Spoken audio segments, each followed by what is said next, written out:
안녕하세요. 몇 년 전 아주 놀라운 일이 저에게 일어나서 한번 사연을 써볼까 합니다. 저는 30대 후반의 남자이고 의사입니다.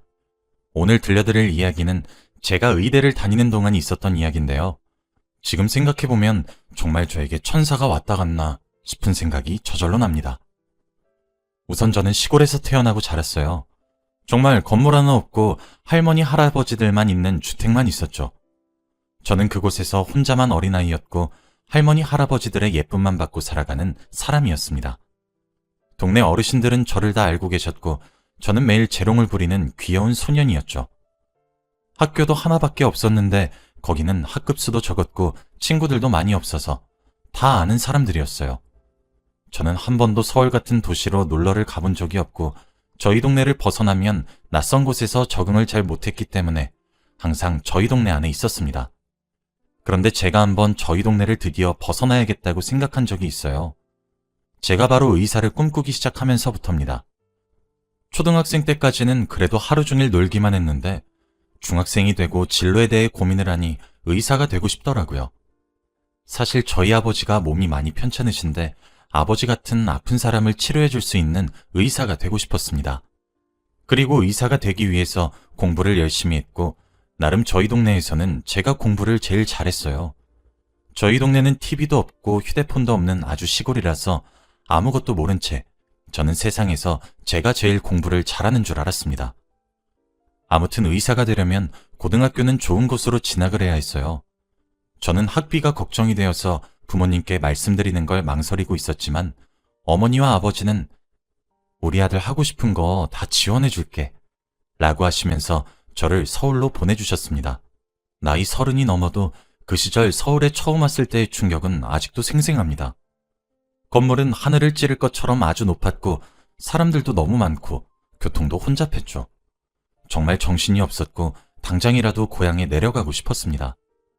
그치만 저는 의사라는 꿈 하나만을 가지고 서울에 올라왔고 당당히 서울에 있는 유명한 사립학교에 입학하여 기숙사에서 지내게 되었어요.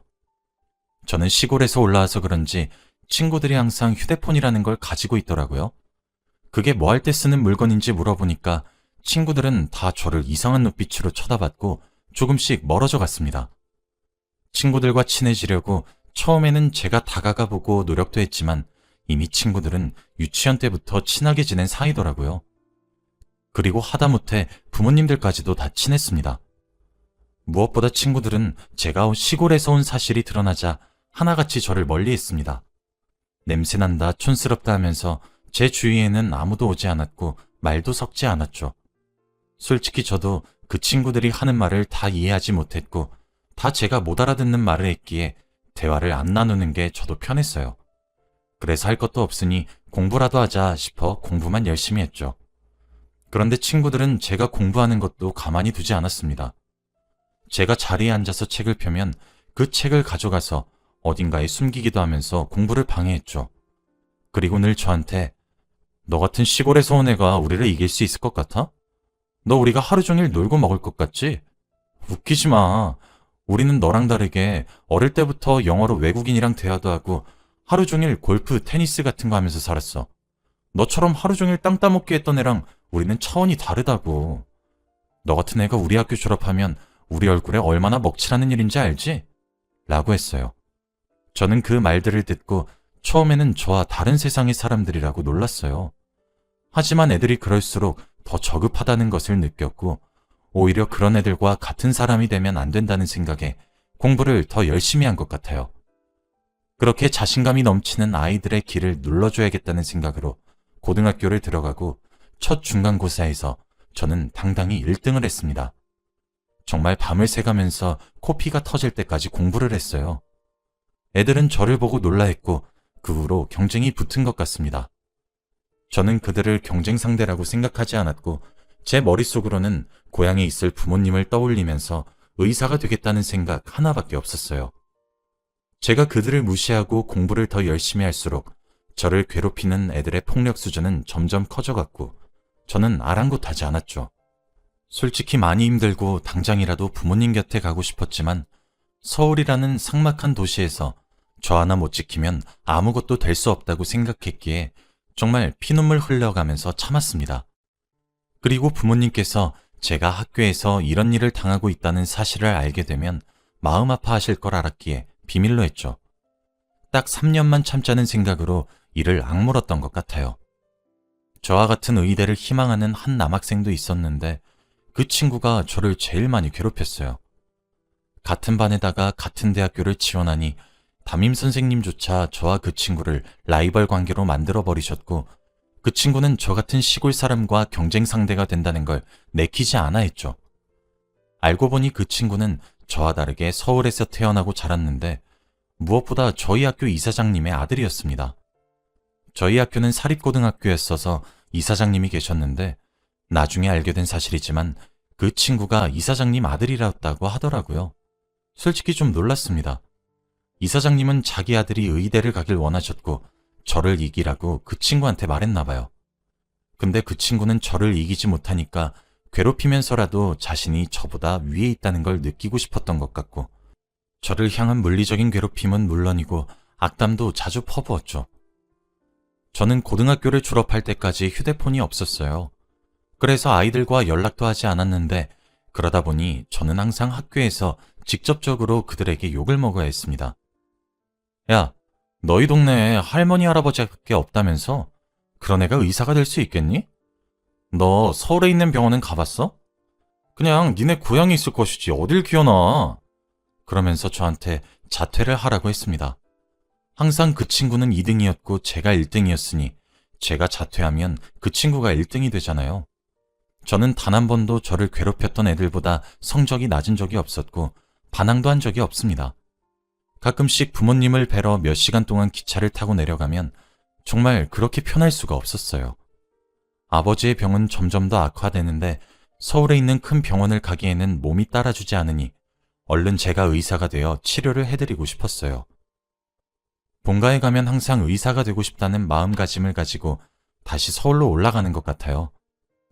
아무튼 저는 고3 때 정말 하루의 반 이상은 공부만 하고 살았습니다.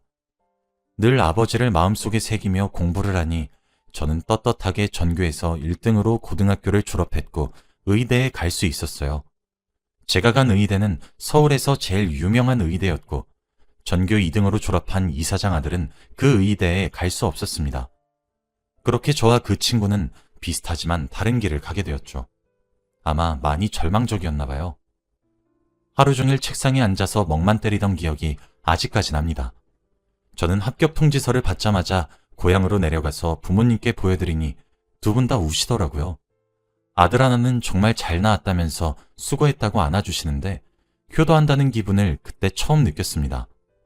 저는 동네에 현수막도 달고 마을 어르신들의 칭찬도 받으면서 의대에 입학했어요. 드디어 제가 원하는 의학 공부를 하니까 피가 도는 느낌이고 정말 행복했어요. 의사와 점점 가까워지는 듯한 느낌이 들고 벌써부터 아버지의 병을 낫게 할 수 있을 것 같았거든요. 그리고 저는 의대를 가고도 성적은 늘 상위권이었습니다. 확실히 대학교를 가니까 고등학교와 조금 다른 점이 친구들이 차별하지 않았어요. 시골에서 왔든 도시에서 왔든 다 똑같이 대우해줬고 저도 대학교에서 친구를 많이 사귀었죠. 그러면서 저도 조금 마음이 편해지고 취미생활도 즐긴 것 같아요. 대학생 시절 제 취미생활은 바로 낚시였습니다. 다들 주위에서 이런 취미를 가진 대학생은 처음이라고 하면서 놀라하지만 저는 어렸을 때부터 시골에서 자라서 그런지 낚시를 굉장히 많이 했어요. 그런데 서울은 낚시를 할 곳이 없기도 하고 고등학생 때는 그럴 여유도 없었죠. 이제 대학생이 되고 쉬는 날이면 섬에 가서 낚시를 하고 오기도 했습니다. 낚시를 하러 가면 아저씨들이 굉장히 많으셨고 어린 제가 낚시를 하니까 좋아하시더라고요. 그날도 어김없이 저는 늘 가던 섬에서 낚시를 하고 여유를 즐기고 있었습니다. 그곳에는 낚시를 하는 사람들이 굉장히 많았고 다 하나같이 풍경을 바라보며 낚시를 즐기고 있었죠. 그런데 그때 제 뒤에서 첨벙 하는 소리가 들리더라고요. 저는 처음에 바위 위에서 낚시를 하니까 뭐가 떨어졌나 보다 했는데 갑자기 사람들이 비명을 지르는 게 아니겠어요? 저는 놀라서 뒤를 쳐다보니 사람이 떨어졌다고 했습니다. 그곳은 수심이 깊은 바다라서 나오기 힘들어 보였고 빠진 사람은 수영도 못하는 것 같았죠. 그런데 아무도 그 사람을 구해주는 사람이 없었고 저는 상황이 심각해지기 전에 빠진 사람을 구해야겠다는 생각으로 바다에 들어갔습니다. 저는 어렸을 때부터 아버지와 강에서 헤엄을 치며 놀았던 적이 많아서 수영을 할 줄 알았기에 그 사람을 구출할 수 있었죠. 그 사람은 여성분이었고 겨우 구하니 물을 많이 먹어서 그런지 숨을 쉬지 않더라고요. 저는 학교에서 배운 인공호흡 방법을 이용해서 그 여자를 살려내는데 몇 분 정도 지나니 그 여자가 입에서 물을 뿜고 깨어났습니다. 저는 한순간에 혹시 죽었을까라는 생각이 들면서 너무 무서웠는데 그렇게 깨어나니 의사가 되는 이유가 바로 이거구나 싶더라고요. 그 여자가 깨어나니 낚시를 하던 사람들이 전부 다 박수를 쳤습니다. 그 여자도 저한테 고맙다고 했죠. 그리고 저희는 그날부터 친해졌습니다. 그 여자는 신기하게 저처럼 낚시가 취미라고 하더라고요. 요즘 일이 바빠서 낚시를 많이 못했는데 오랜만에 낚시를 하다가 이런 일이 생겨서 정말 놀랐다며 살려주셔서 고맙다고 했습니다. 그 여자가 정확히 무슨 일을 하는지는 모르겠지만 얼굴이 정말 예뻤어요. 태어나서 그렇게 예쁜 사람은 처음 봤습니다. 그렇게 그날 저는 그녀와 함께 낚시를 하고 해가 질 때쯤 배를 타고 헤어졌어요. 육지로 가서 밥도 먹고 이야기도 나누면서 서로에 대해 많이 알아갔습니다. 한 번도 저의 속마음을 다 이야기해준 사람이 없었는데 그녀와 이야기를 하니 제 마음속에 묵혀있던 말들이 다 나오더라고요. 그래서 어릴 적에 있었던 일이나 힘들었던 일들을 다 이야기했더니 그녀는 저를 위로해주고 충고도 많이 해주었어요.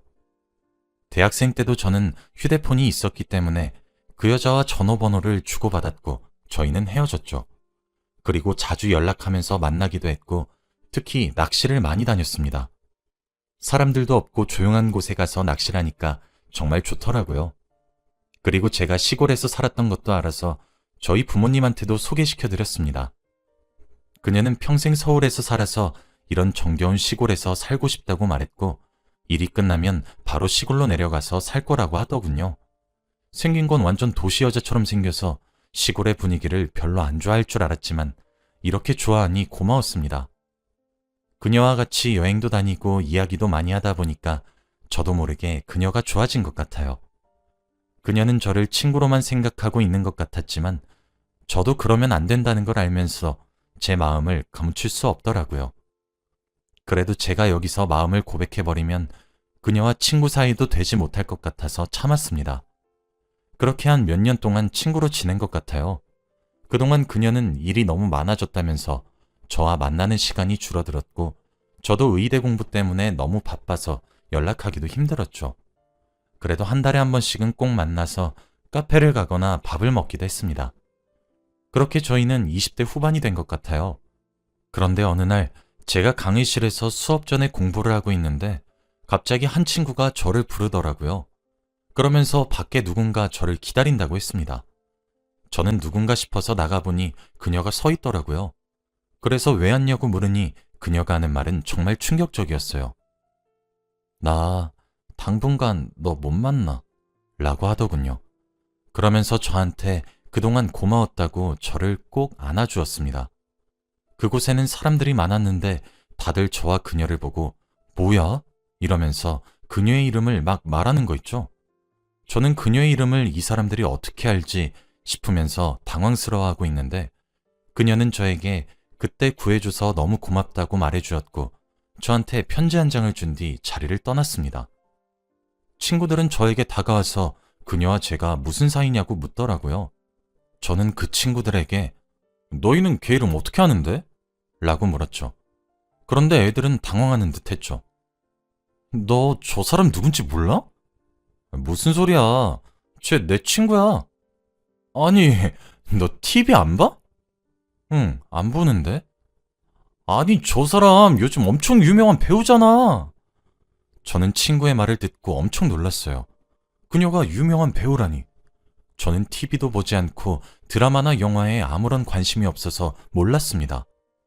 제가 몇 년 동안 친하게 지내고 늘 낚시를 갔다가 밥을 먹고 카페에 가던 그녀가 연예인이래요. 그리고 요즘 엄청 유명한 친구라고 합니다. 저는 그 놀람이 아직까지 잊혀지지 않아요. 그녀가 저한테 준 편지를 읽어보니 그냥 고맙다는 말과 자신의 이름을 인터넷에 검색해보라는 말과 그리고 꼭 다시 만났으면 좋겠다는 말밖에 없었어요. 왜 못 만나는지 알려주지 않았지만 저는 그녀가 허튼 짓은 하지 않을 걸 알았기에 굳이 연락해서 물어보지도 않았습니다. 그리고 저는 의대를 졸업하고 의사가 되었고 아버지의 병을 치료할 수 있게 되었습니다. 그런데 그때 저는 한창 인턴이라 너무 바쁘고 고향에 내려갈 여유가 없었어요. 저희 아버지는 한시가 급한 상황이고 당장이라도 서울에 있는 대학병원으로 와서 수술을 하셔야 했죠. 그런데 동료 인턴이 갑자기 저에게 와서 너희 아버지 우리 병원에 입원하셨다며? 얼른 가봐 라고 하더라고요. 저는 갑자기 이게 무슨 일인가 싶어서 아버지가 혹시 사고라도 나셨나는 생각에 급히 아버지의 병실에 안내받고 달려갔어요. 그런데 거기서는 아버지와 어머니가 행복하게 과일을 드시고 계시더라고요. 저는 너무 놀라서 이게 어떻게 된 일인지 아버지에게 물어보니 아버지의 말씀은 정말 놀라웠어요. 저희 병원은 수술을 하기 위해서 몇 달 전부터 예약을 해야 하는데 그녀가 저희 병원 원장님과 친분이 있어서 아버지의 수술 날짜를 잡아주셨고 병원장님께서 친히 저희 아버지의 수술을 해주셨대요. 몇 년 전부터 저와 만나지 않았던 그녀는 얼마 전 저 몰래 제 고향으로 내려가서 아버지께 수술을 해드릴 테니 병원으로 가자고 했고 그렇게 와서 수술을 한 거래요. 그리고 그 친구는 방금 해외로 가기 위해 공항으로 갔다고 합니다. 저는 수술비도 걱정이 되었고 차도 없어서 아버지를 병원까지 데리고 오는 것도 너무 고민이 되었는데 그녀는 끝까지 저한테 천사 같은 일만 하고 갔어요.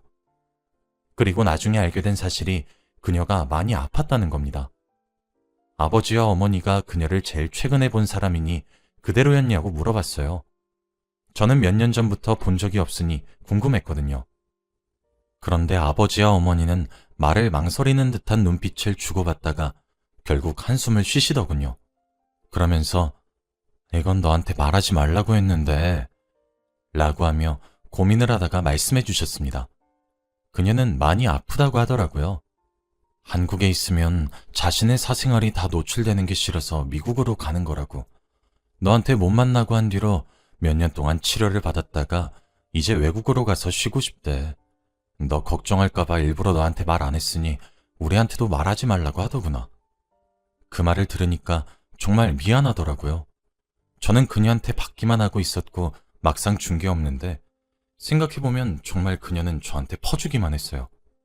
그리고 나서 인터넷에 그녀의 이름을 자주 검색해보기도 했지만 어떻게 된지 기사도 없고 아무런 정보도 없더라고요.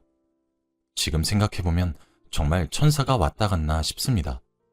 사막 같은 제 인생에서 오아시스 같은 여자였어요. 정말 제 인생에서 잊을 수 없던 여자였습니다. 지금 생각해봐도 정말 놀라운 일인 것 같아요. 바다에 떨어진 사람을 구해주고 그 사람과 친하게 지냈는데 알고 보니 유명한 배우였고 그러다가 이제 못 만난다고 하면서 해외로 가버리고 어디서 뭐라고 어떻게 사는진 모르지만 꼭 그곳에서는 건강하고 행복했으면 좋겠어요. 여러분도 혹시 저와 같은 일이 있었나요? 저희 가족은 몇 년이 지난 지금까지도 그녀의 이야기를 합니다. 정말 보고 싶어요. 제 이야기는 여기까지입니다. 들어주셔서